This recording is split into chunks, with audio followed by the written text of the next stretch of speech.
Hola a todos, mi nombre es Gianpiero Campelo Palacios, soy médico graduado en la Universidad de Guayaquil y para seguir con el módulo de primeros auxilios vamos a ver la segunda clase que corresponde a la atención inicial al politraumatizado, cómo intervenir ante ciertas eventualidades que podamos tener en una situación de riesgo ante un accidente de tránsito. Para empezar vamos a hablar un poco de lo que es la definición de lo que el tema que estamos realizando. Para esto vamos a empezar manifestando lo que es un politraumatizado o una persona con politraumas. Es un enfermo con más de una lesión traumática que puede comportar un riesgo vital o que puede comprometer la vida de la persona que ha sufrido este politrauma. Politraumatismo son lesiones traumáticas múltiples producidos por un mismo accidente. En este caso podemos encontrar a una persona que esté luego de un accidente con politraumatismos, es decir, que ha recibido varios golpes. Cada vez que hablemos del trauma, estamos hablando de golpe, de cierta injuria directa, de cierto daño directo que ha recibido la persona. Eso es importante para el tema de definición. Todo detalle que se valore como trauma también se define como un golpe. Dentro del tema de estadísticas, se supone que es la primera causa de muerte entre 15 y 24 años y en mayores de 65. Además es la primera causa de mortalidad infantil entre los 5 y 14 años. Esto es debido sobre todo al uso de vehículos sin tener las medidas de seguridad que se deben plantear ante una persona que esté sobre todo manejando motocicletas o vehículos que dispongan una exposición directa a sufrir accidentes de tránsito. Para esto hay que tener algo importante. Para saber que estamos ante una persona con politraumatismo o un politraumatizado, hay que tener en claro la atención inicial. Dentro de lo que es la atención inicial, vamos a recordar algo de lo que vimos la clase anterior. Es importante saber que no podemos nosotros tratar de ayudar a alguien mientras no aseguremos el área. No es lo mismo entrar a ayudar a alguien, darle primeros auxilios a alguien en medio después de un accidente de tránsito sin ninguna otra afectación, a estar dentro de un accidente de tránsito donde haya movimiento o estemos ante un escenario de fuego o ante una explosión. Ante esto es importante sobre todo salvaguardar en primer lugar nuestra integridad, y para esto debemos asegurarnos de que estamos ante una situación de seguridad en primera parte. ¿Okay? El politraumatizado requiere valoración rápida y medidas de soporte vital inicial. Para esto tenemos el reconocimiento primario. Podemos ver también si necesitamos o tenemos o podemos realizar maniobras de reanimación o resucitación. Y luego viene la valoración secundaria, que se da básicamente de manera general por aparatos. En esta valoración secundaria vamos a tratar de resolver los problemas vitales que presente la persona, además de una reevaluación permanente de la persona que ha sido objeto de un accidente de tránsito y ha resultado con politraumatismos. Es importante que esta primera asistencia o esta primera injerencia que nosotros vayamos a iniciar debe comenzar en el mismo lugar en el que el paciente ha sufrido el accidente. Hay que entender que todo de este tipo de pacientes hay que tratarlos de manera rápida y oportuna para salvaguardar su vida. Hasta un 30% de los pacientes traumatizados fallecen por causas potencialmente evitables, es decir, que la mayoría de personas mueren en el mismo sitio del accidente ante situaciones que pudieron haberse evitado. La cadena asistencial habla sobre todo de cuáles son los parámetros que nosotros debemos seguir. En primer lugar, se debe conjugar la calidad asistencial con la rapidez en la cual nosotros vayamos a intervenir a una persona. Obviamente hay eslabones de atención extrahospitalaria, es decir, que se manejan fuera del hospital. Se deben manejar medidas de seguridad en el lugar del accidente, el rescate de las víctimas y asistencia in situ en el lugar del accidente, un traslado asistido obviamente por personal calificado, y luego un ingreso en un hospital, sobre todo donde haya sitios de shock trauma o lugares donde atiendan de manera directa a personas que han estado bajo un trauma o un golpe o un accidente. Para esto es importante hacer una especie de triaje. Vamos a darle siempre prioridad a las personas que están en mayor riesgo. ¿Cuál es la función de un triaje?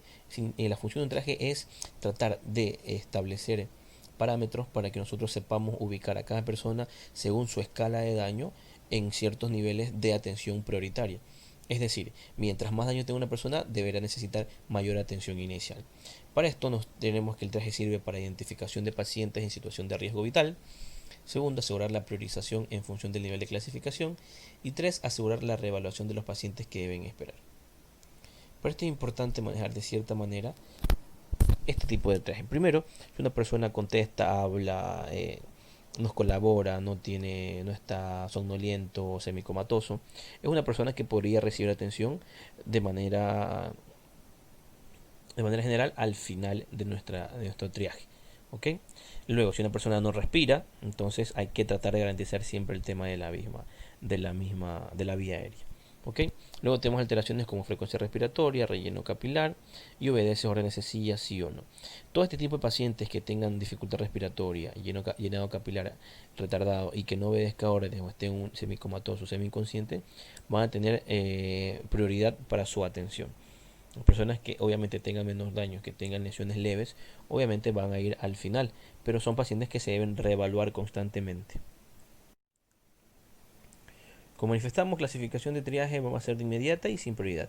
Dentro de la inmediata vamos a tener pacientes o que deberían ser atendidos de manera inmediata, los pacientes con obstrucción de vía aérea, NTX que significan neumotoras de atención, shock, hemorragias severas, heridas abiertas de tórax, trauma craneoencefálico severo, intoxicaciones severas, quemaduras del más del 20% de la superficie corporal y partos anormales.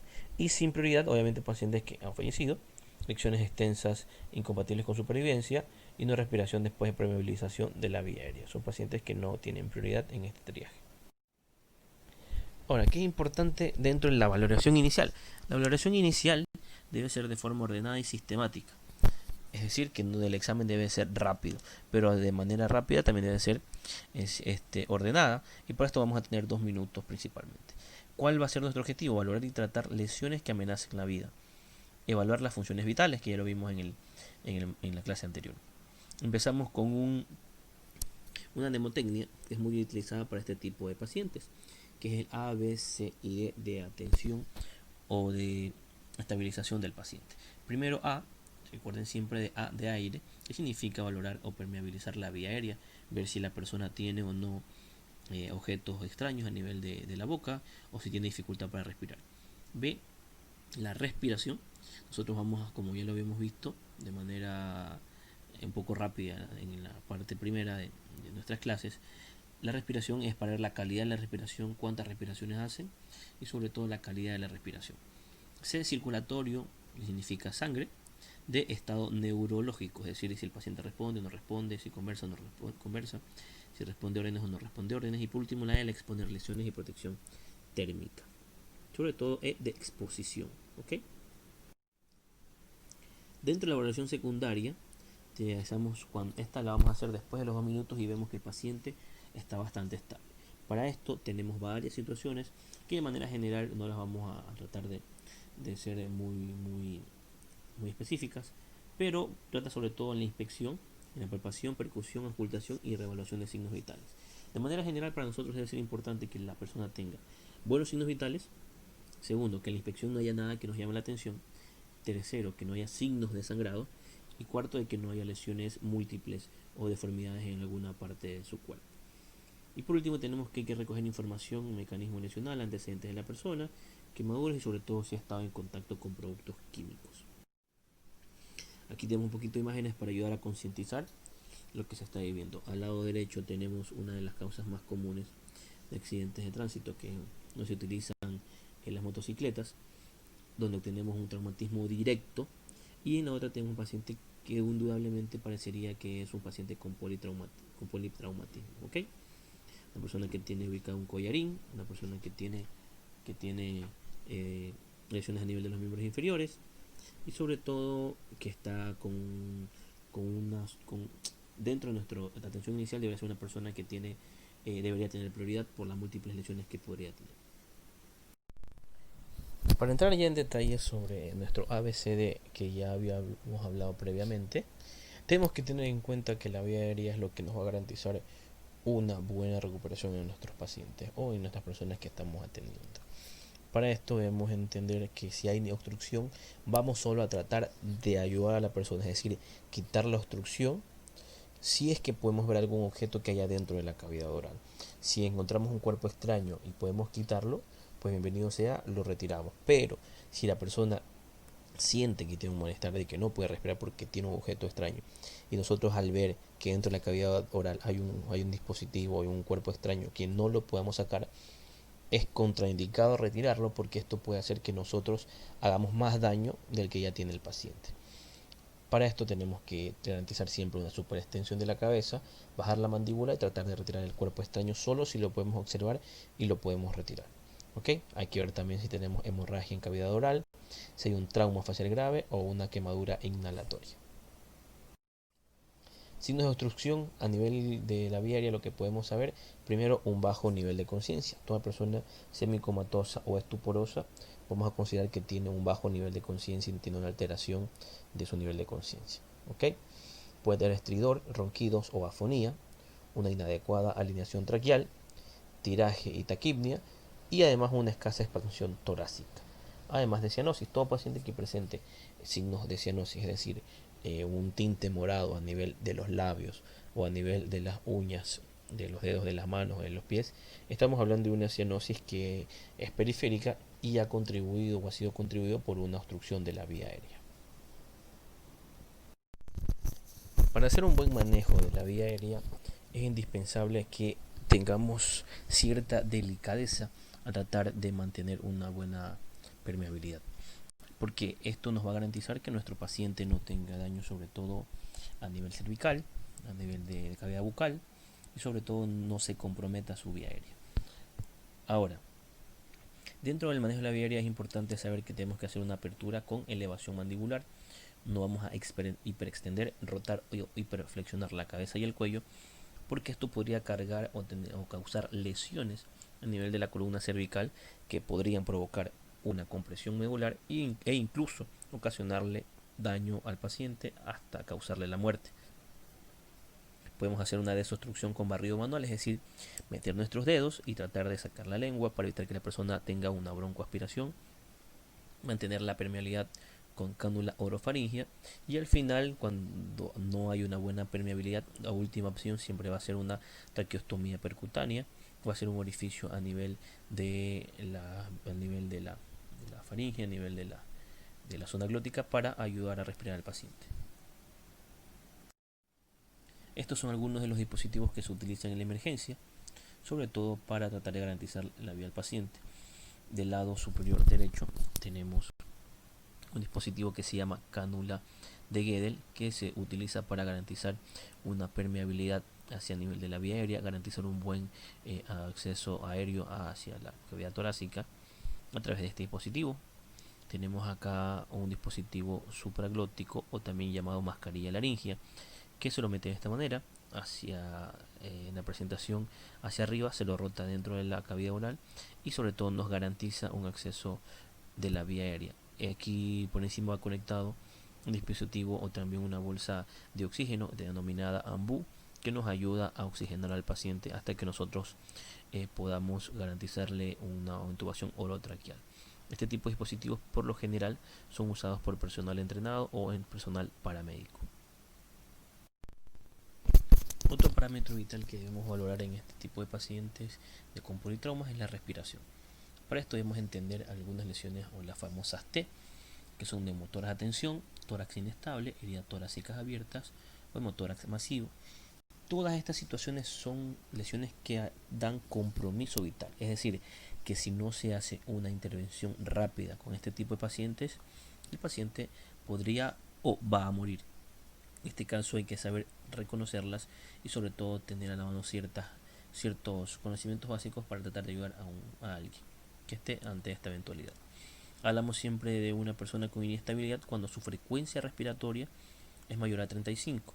Cabe recordar, como habíamos visto previamente, la edad de la persona que estamos atendiendo, que estamos valorando, porque si es una persona que, si es un niño, obviamente es un rango de frecuencia respiratoria dentro de parámetros normales, pero si es un adulto mayor a 20 o 24 ya se considera taquipnia como un signo de inestabilidad, o menos de 10 respiraciones por minuto. Entre esos valores vamos a tener que son signos de inestabilidad. Además, movimientos asimétricos, trabajo respiratorio, es decir, disociación tóraco-abdominal, no concuerda el manejo del tórax con el abdomen como normalmente se conoce, Efisema subcutáneo, que son ciertas lesiones que se sienten como crujidos a nivel de la piel. Cianosis o signos de color morado a nivel de los labios o de lechos unguiales o de las uñas de las manos o de los pies. Y la saturación de oxígeno menos de 90%. Aquí, por ejemplo, tenemos un paciente que ha recibido un trauma que le ha ocasionado un neumotórax masivo.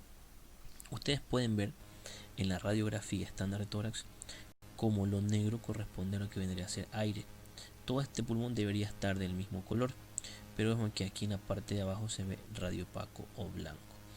En la imagen de acá tenemos un gráfico o una representación de cómo debería estar el pulmón. El pulmón debería abarcar toda esta cavidad torácica. No debería estar así pequeño. Esto es un colapso pulmonar importante. Y aquí en este otro gráfico podemos ver que este tipo de paciente tiene fracturas a nivel de las costillas, fracturas costales posteriores, ¿ok? De las diferentes fracturas a nivel de las diferentes costillas a nivel posterior, lo que le ha ocasionado un daño. Puede ser que de cierta manera un trozo de hueso haya ocasionado o haya pinchado la pleura, lo que haya ocasionado un neumotórax masivo. Estos otro tipo de lesiones son un poco hasta cierto punto feas u horrorosas por lo que conlleva o por lo que no estemos acostumbrados a ver este tipo de lesiones, pero por lo general estos se encuentran después de todos los accidentes que nosotros vayamos a tener o los accidentes que nosotros intentemos dar una mano a un tipo de paciente. Esto sobre todo posterior a un accidente, no es bueno que pueda ser laboral, pero básicamente es para tener una idea de que nosotros podríamos tener. Por lo general es más común esta lesión de acá, en la cual nosotros vamos a tener lesiones a nivel de las costillas a nivel anterior. ¿Por qué digo esto? Porque por lo general los pacientes que están ante una colisión o un accidente de tránsito en la cual vayan conduciendo un vehículo, ya sea un automóvil, el volante va a ser compresión a nivel de la parte anterior del tórax o la caja torácica, produciendo en ciertos lugares fracturas como vemos acá, o en su defecto puede ser muy central, que haga que el esternón comprima la cavidad del corazón, ¿ok? En la cavidad pericárdica, y haga que esto ocasione un daño directo al corazón que podría causarle la muerte a la persona después de un accidente de tránsito. C. Circulación. Esto lo vamos a tener en cuenta siempre con la presión arterial. Siempre que nosotros vemos que una persona tenga alteración en la presión o en el pulso, vamos a tener que el paciente está con una mala circulación. Primero, ya vamos a valorar la presencia de latido cardíaco, y esto lo vamos a ayudar con la existencia del pulso, ya sea pulso carotidio a nivel del cuello, que ya lo habíamos visto previamente, o a nivel de la arteria radial por debajo de la muñeca en las manos. Y tenemos que la hemorragia es la primera causa de muerte posterior a un accidente de tránsito, y en estos pacientes lo más común que vamos a encontrar es la hipotensión, y sobre todo se da por la hipovolemia, es decir, disminuye el flujo, disminuye la cantidad de sangre que se está oxigenando en el organismo, y es lo que lleva a que nosotros tengamos alteraciones en la tensión arterial. Para esto vamos a tener alguna valoración. ¿Cómo vamos a valorar la circulación y el control de hemorragias? Primero, puede existir alteración de conciencia, pero no necesariamente sea por una obstrucción aérea que también causa. Por eso es que puede existir alteración de conciencia, porque hay disminución del flujo, no solo a nivel corazón, a nivel del sistema general, sino sobre todo a nivel del cerebro, lo que ocasionaría su hipoxemia cerebral. Cambios en la coloración de la piel, la cianosis que le habíamos conversado. Pulso central y periférico puede haber, pero disminuidos. Pulso, según la tensión arterial, puede estar mayor a 60. Y si hay pulso femoral, podemos pensar que la tensión arterial está por encima de 70. Si hay pulso a nivel radial, la tensión arterial pues está en 80. Es decir, si nosotros tocamos la carótida y existe pulso carotidio, la presión va a estar por encima de 60. Si tocamos el pulso femoral y existe, la tensión va a estar por encima de 70. Y si hay pulso radial, la tensión está en 80. ¿Ok? Si hay hemorragia externa, se realiza con presión manual. No hay que poner torniquete. Esto ya se dejó de lado. Antes nosotros veíamos en las noticias que llegaba alguien y ponía un torniquete, y este daño hacía que se tenga malos resultados, porque no había flujo hacia el miembro y había daño de los tejidos, lo que ocasionaba que haya una necrosis distal. Por eso es importante siempre hacer compresión manual ante una hemorragia. Eso lo vamos a ver luego cómo se debe valorar este tipo de cosas. Y si hay hipovolemia, a pesar de que se está respondiendo, pensar de que el paciente puede tener una hemorragia interna. En cuanto a nuestro cuarto parámetro o a la evaluación neurológica o el estadio dentro de nuestro A, B, C, D y E, vamos a tener una escala muy conocida en el ámbito médico y paramédico, que es la valoración de la escala de Glasgow. La escala de Glasgow es una escala que, si bien 15 puntos, la vamos a ver en un momento, pero principalmente valoramos la apertura ocular, la respuesta verbal y la respuesta motora.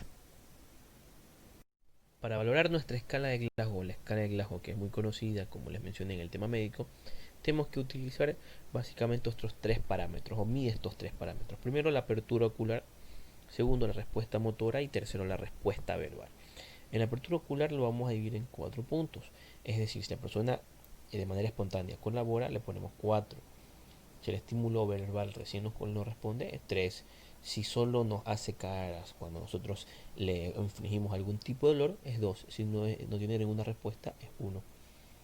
En cuanto a la respuesta motora, si la persona obedece orden, es decir, usted le dice levante su bracito o levante su pierna, es 6. Si localiza el dolor, es decir, usted le inflige algo de dolor en alguna parte de su cuerpo y dice siente o le indica dónde le duele, es 5.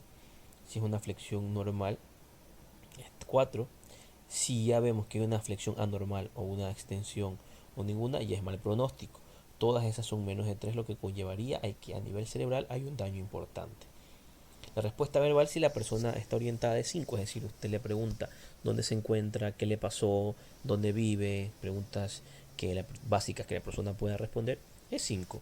Si tenemos que tiene una conversación confusa, está un poco desorientado, usted le pregunta estamos de día, responde estamos de noche, eso es un número 4. Palabras inapropiadas, es decir, la persona no coordina, lo que quiere decir no comunica, es 3. Si hace sonidos incomprensibles o balbucea o solo hace signos de dolor, es 2. Si es ninguna, obviamente 1. Luego de hacer una sumatoria total de todos estos parámetros, el mejor puntaje es 15 y el peor puntaje es de 3. Pero nosotros en el ámbito médico, menos de 12 y menos de 10 ya es un mal pronóstico, o un pronóstico que va a ser reservado a la evolución de cada tipo de paciente. Para hablar un poco de movilización e inmovilización en el traslado, hay que hacer un poco de nociones básicas. Para esto es importante saber, sobre todo, como lo mencionamos, que hay que garantizar la vía aérea. Por favor, si usted no conoce sobre estas situaciones o no nos conoce la realidad del paciente, no intervenga, porque el solo mover un poco la cabeza o mover un poco el cuello podría costarle mucho a la vida de un paciente. ¿Ok? Ante esto es importante que se debe siempre superextender la mandíbula. Es decir, la mandíbula la traccionamos un poco hacia afuera. Si es que ese fuera el caso, estamos ante una persona que pueda tener un problema a nivel de la cavidad bucal. Además, todo tipo de paciente politraumatizado debe garantizarle por lo menos la inestabilidad o inmovilizarse siempre con un collarín, ya sea blando o duro. Vamos a hablar un poco también de reglas básicas de un politraumatizado. Nunca se debe mover un herido cuando solo está un auxiliador, es decir, usted se encuentre solo. Siempre hay que garantizar nuestra seguridad por encima de la persona que vayamos a intervenir. ¿Ok? Si hay un peligro inminente para el lesionado, ahí ya cambia la situación y obviamente se podría ayudar. ¿Ok? Siempre hay que mover al herido en un bloque, es decir, uno solo, como si fuera un bloque rígido, es decir, tratar de movilizarlo de una manera que todo forme un uno. ¿Okay? Y hay que impedir un movimiento voluntario de sus articulaciones, es tratar de decirle al paciente que trate de moverse lo menor posible. Posiciones de espera y traslado. Siempre es importante que el paciente esté boca arriba, salvo que estemos ante un paciente que esté convulsionando. Lo ideal sería virarle un poquito la cabeza hacia la derecha o hacia la izquierda para tratar de garantizar de que no vaya a broncoaspirar y de esa manera tenga otra situación que empeore su estado. ¿Okay? Si estamos ante un paciente y creemos que puede estar en un estado de hipovolemia, hay que alzarle los pisitos, como se ubica en la segunda imagen, para tratar de mejorar el tema de la volemia. Otra posición muy conocida también es la posición de Fowler, en la cual el paciente está semisentado y se pone una almohada debajo de sus rodillas. ¿Okay? Y por lo general utilizamos también este gráfico, sobre todo en pacientes que se van a tratar de movilizar. Esto sobre todo se hace con ayuda de un acompañante que nos ayude sobre todo a garantizar una movilización efectiva y no hacer más daño del que ya se tiene. Como les he mencionado, todo paciente que reciba un politrauma debe utilizar un collarín. Este collarín que tenemos acá es un collarín rígido. Existe un collarín blando que es parecido a un material de espumafón y sobre todo ayuda a estabilizar este collarín y evita que haya un daño cervical importante. ¿Ok?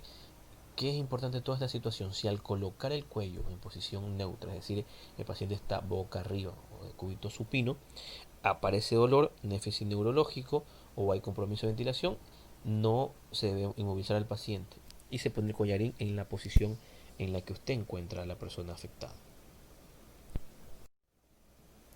Otro dispositivo muy común en el uso de las emergencias, sobre todo en el área de paramédicos, es la inmovilización tetracameral o inmovilizador tetracameral, y sobre todo esto va dentro de una camilla. Estos dispositivos vienen directamente adosados a una camilla especial, sobre todo a pacientes con politrauma que han sufrido un accidente de tránsito. Otro tipo de dispositivo que se utiliza es la extricación o Fernoquet, que ayuda sobre todo a pacientes que han recibido traumas directos en un accidente de tránsito o colisión frontal. En esta situación vemos cómo se ubica, se garantiza siempre la vía aérea, se pone el extricador por atrás para tratar de movilizar lo menos al paciente y se trata de inmovilizar la cavidad torácica. Es decir, en esta situación se va a inmovilizar el paciente tal como lo encontramos para evitar algún daño adicional. Y luego de que ya el paciente ha llegado o que ya se ha garantizado que no hay daño a nivel de la región cervical, se hace una retirada del casco. Como una norma básica vamos a quitar el casco siempre, sobre todo en pacientes inconscientes, en presencia de vómitos y si existe alteración neurológica y sobre todo en pacientes que vayamos a dar RCP. No retiraremos el casco cuando hayan menos de 2 socorristas que dominen la técnica o cuando presente un objeto empalado en la cabeza. ¿Ok? La recogida es un parecido al que vimos, siempre va a ser importante de que hayan 2 operadores porque esto va a garantizar de que no haya una inmovilización más allá de la necesaria, es decir, el paciente no pueda moverse más por el dolor o porque esté incómodo o porque esté sobre una superficie que le causa algún daño adicional. Estas son algunas de los materiales que son utilizados o que se utilizan actualmente. Este es un material un poco más rígido y esta es una especie de tabla que ayuda sobre todo en los paramédicos a estabilizar de mejor manera con su estabilizador tetracámara. Esto es importante porque dentro de los procedimientos para recogida siempre se va a hacer en grupos, por lo general de 2 a 3 personas. Para recoger los heridos siempre debe haber una sola persona que maneje siempre la parte superior, que esté encargado de la cabeza y del cuello como vemos acá. ¿Ok? Eso va a ser muy importante. Y otra persona que se encargue de la cavidad abdominal y otra persona de los miembros inferiores. Como les había mencionado, siempre va a ser importante que la persona sea manejada en un bloque. Es decir, que todo se maneje al mismo ritmo. Uno por lo general en la práctica de este tipo de situaciones cuenta 2, 3, eleva al paciente siempre en coordinación para evitar que haya un daño adicional. Eso es todo por hoy. Gracias de antemano y recuerden hacer el bien sin mirar a quién.